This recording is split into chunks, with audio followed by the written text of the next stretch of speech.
জ্ঞানদানন্দিনীর বিলেত বাস। ব্রাইটনে প্রথম খ্রিসমাসের সন্ধ্যাটা বেশ আনন্দে কাটল জ্ঞানদার। অনেক দিন বাড়ি ছাড়া, কাছের লোকেরা কেউ নেই, তবু দীর্ঘ রোগ ভোগ ও সন্তান শোকের কালো দিনগুলি পেরিয়ে অনেক দিন পর ওয়াইনের গ্লাসে চুমুক দিয়ে হাসলেন জ্ঞানদা। যার চিকিৎসায় সেরে উঠলেন সেই ডক্টর জোসেফ লিস্টারকে কৃতজ্ঞতা জানাতেই নিজের ভাড়া বাড়িতে ছোট্ট পার্টি ডেকেছেন তিনি। অতিথিদের মধ্যে আর আছেন পাশের বাড়ির মিসেস ডনকিন্স, বিলেতবাসী জ্ঞানেন্দ্র ঠাকুর ও তার মেয়েরা। বিলেতের প্রবাস জীবনে এরা কয়েকজনই তার কাছের মানুষ। সমুদ্র তীরে নিরালা একটি জায়গায় সার সার কতকগুলো বাড়ির নাম মেদিনা ভিলা, তারই একটিতে বাচ্চাদের নিয়ে সংসার পেতেছেন জ্ঞানদানন্দিনী। ভিলা অবশ্য নামেই, ছোট ছোট বাড়ি, সামনের বাগানে 2-4টি গাছ গাছালি। দেশের তুলনায় ঘরগুলো ছোট ছোট, ছাদ নিচু, চারদিকে জানলা বন্ধ করে রাখা শীতের ভয়ে। একটু বাতাস আসার ফাঁক নেই, শুধু জানলাগুলো কাচের বলে আলো আসতে বাধা নেই। নিজস্ব গৃহিণীপনায় ছোট ছোট ঘরগুলোকেই চমৎকার বিলেতি কায়দায় সাজিয়ে নিয়েছেন জ্ঞানদা। তবে এসব সাজানো গোছানো তো বাইরের ঠাট বজায় রাখার জন্য।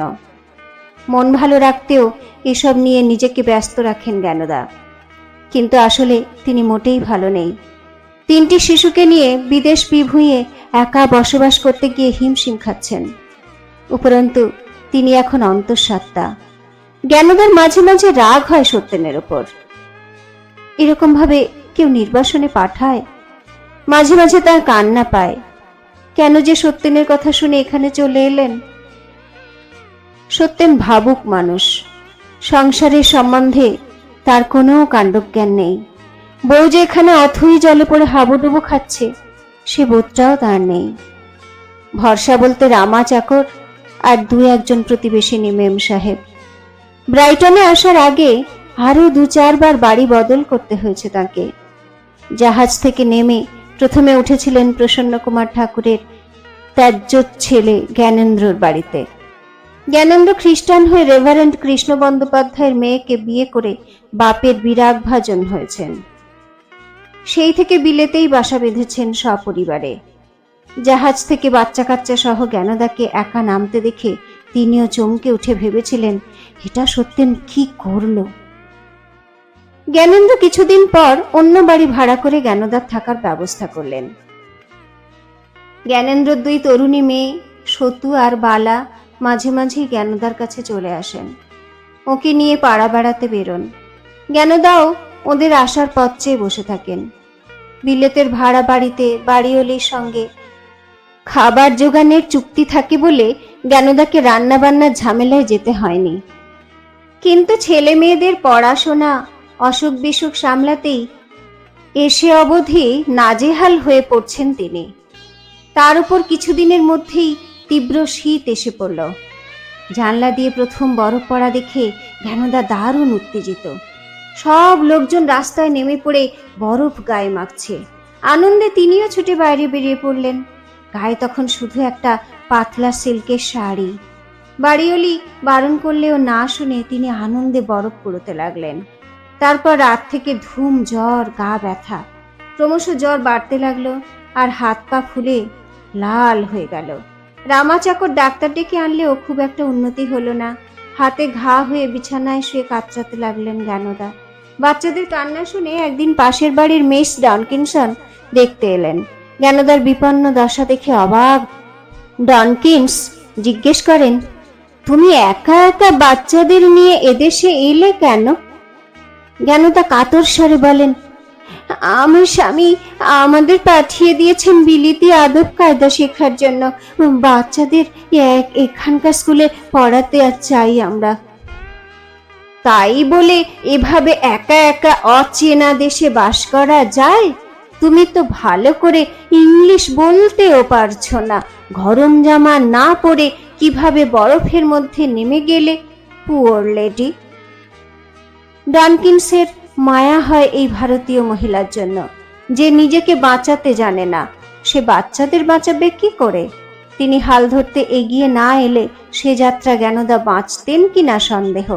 ডক্টর জোসেফ লিস্টার নামে এক মেধাবী চিকিৎসককে ডেকে আনলেন ডনকিন্স, যিনি তখন অ্যান্টিসেপটিক আবিষ্কারের জন্য বিলেতে খুব সমাদৃত। লিস্টার এসে জ্ঞানদার অবস্থা দেখে আঁতকে উঠলেন। ফ্রস্ট বাইট থেকে ঘা হয়ে সেপটিকের দিকে যাচ্ছে, প্রবল জ্বর, রোগিণী প্রলাপ বকছে। ঘটনাচক্রে লিস্টার ইতিমধ্যেই ফেনল অর্থাৎ কার্বলিক অ্যাসিডের মধ্যে খুঁজে পেয়েছেন বিশল্যকারণী অ্যান্টিসেপটিক। জ্ঞানদাকে পেয়ে নিজের ওষুধগুলি পরীক্ষা নিরীক্ষার আরও একটা সুযোগ পেয়ে গেলেন। তিনি মন দিয়ে জ্ঞানদার শরীরের ঘা খুঁটিয়ে দেখেন। পরপুরুষের প্রথম স্পর্শে জ্ঞানদা কিন্তু ঘোরের মধ্যেও শিউরে ওঠেন। হলেই বা ডাক্তার, পুরুষ তো বটেই। সুদর্শন মাঝবয়সী এই ডাক্তারকে জ্ঞানদার বেশ পছন্দও হয়। ঠাকুরবাড়িতে নেহাত বিপর্যয় না হলে মেয়ে বউদের জন্য সাহেব ডাক্তার ডাকা হয় না। জ্ঞানদার সেই অভিজ্ঞতা নেই। একটা চিঠি লিখলে 1 মাস পরে পৌঁছয়। জ্ঞানদার চোখ থেকে জল গড়িয়ে পড়ে। লিস্টার জানতে চান, ব্রেভ লেডি, তুমি কাঁদছো কেন? তুমি যেরকম একা একা এখানে এসে ছেলে মেয়েদের নিয়ে সংসার করছো, আমি কোনো ইংরেজ মহিলার মধ্যেও এমন দুঃসাহস দেখিনি। তুমি সেরে উঠবে। জ্ঞানদার মনে হয় লিস্টার যেন স্বর্গ থেকে নেমে আসা দেবদূত। যা কখনো ভাবেননি এমন কাণ্ড করে বসেন তিনি। লিস্টারের হাত চেপে ধরে বলেন, save me, you are my angel. Oh no, Lister হেসে বলেন, I am a doctor. Thank you Mrs Donkins for bringing me here. Gyanada Mrs ডনকিন্সের দিকে তাকিয়ে বলেন, উনি না থাকলে তো আমি বিদেশ ভুঁইয়ে কবে মারা যেতাম। ডনকিন্স জ্ঞানদার মাথায় হাত বুলিয়ে বলেন, নো ঘনাডা, তুমি কখনো মৃত্যুর কথা বলবে না। ব্রাইটনে এসে একজন ইন্ডিয়ান লেডি বিনা চিকিৎসায় মরে গেলে আমাদের লজ্জায় মুখ ঢাকতে হবে। আমরা ইংরেজ মেয়েরা পরস্পরকে সাহায্য করেই বেঁচে থাকি। ইউ আর লাকি যে ডক্টর লিস্টার এসে গেছেন। জ্ঞানদা বিড়বিড় করে বলেন, Angel, Angel, please save me.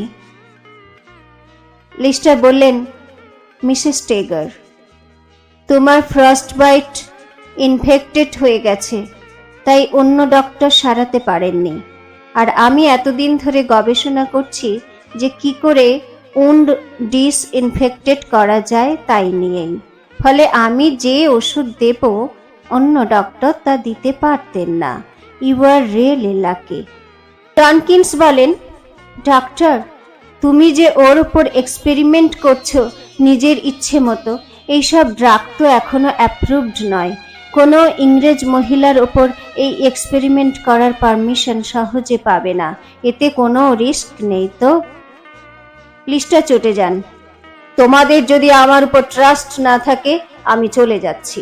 তোমার কোনো ধারণা নেই আমি রোজ এই পদ্ধতিতে কত রোগীর চিকিৎসা করি। অ্যান্টিসেপটিক নিয়ে আমার আবিষ্কার অ্যাপ্রুভড তো বটেই, অলরেডি মাচ ডিসকাসড।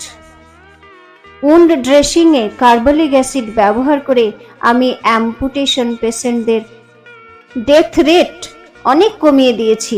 তুমি জানো? জানো আমার নামে এবছরে যুগান্তকারী একটি আবিষ্কার লিস্টারিন মাউথওয়াশের নাম রাখা হয়েছে। আমার নামে একটি ব্যাকটেরিয়ার নাম রাখা হয়েছে লিস্টারিয়া। তোমার ট্রাস্ট না থাকে রুটিন ড্রাগ লিখে দিচ্ছি, দেখো মিসেস টেগরকে বাঁচাতে পারো কিনা। কিন্তু you have no right to insult me. আমি চললাম। লিস্টারকে রাগ করতে দেখে জ্ঞানদা ভয় পেয়ে যান। দুর্বল শরীরে উঠে বসে লিস্টারের হাত আঁকড়ে ধরেন। ডোন্ট লিভ মি এঞ্জেল, তুমি চলে গেলে আমি আর বাঁচব না। দেখো, এই দুর্বল বিদেশিনীকে ফেলে তুমি চলে যাবে। তুমি যে ওষুধ দেবে তাই খাবো, যা বলবে করব। Please don't desert me. Donkins তাড়াতাড়ি বলেন, আমি তা বলিনি doctor, please don't misunderstand me. আমি ভয় পাচ্ছি। ঘনাডার কিছু হলে ওর বাড়ির লোকেরা আমাকে দুষবে। বাট আই ট্রাস্ট ইউ, সেজন্যেই তো ডেকে এনেছি।